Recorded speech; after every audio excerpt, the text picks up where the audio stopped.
In today's video, I'm going to teach you how to use the Recent tab in Google Drive. First, log into Google Drive.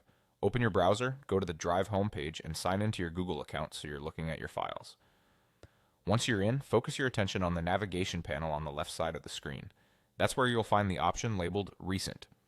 Click it to open your Recent Activity view. The Recent tab is designed to save you time when you can't remember exactly where a file lives. Instead of hunting through folders, this view surfaces files and folders you've accessed, edited, or opened most recently. Think of it as a smart history for your Drive activity. It pulls from across your account, including items in My Drive, shared folders, and files you've opened from others, all in one place. What's important to understand is that these are not duplicates.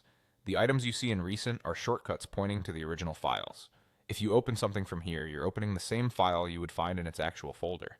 Any edits you make are made to the original.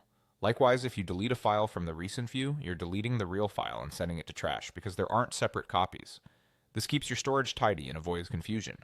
You'll notice files are arranged by when you last opened or modified them, with the newest activity at the top.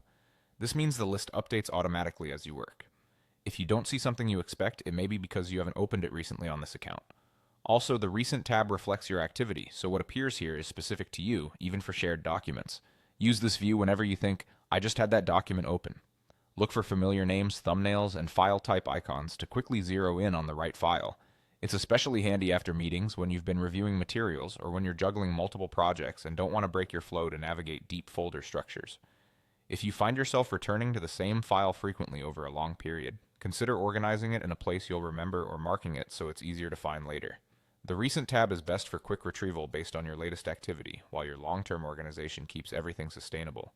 That's it. Log in, head to the left side, and use the Recent tab as your fast lane to the files you've touched most recently. It's simple, reliable, and a great way to keep momentum without digging through folders.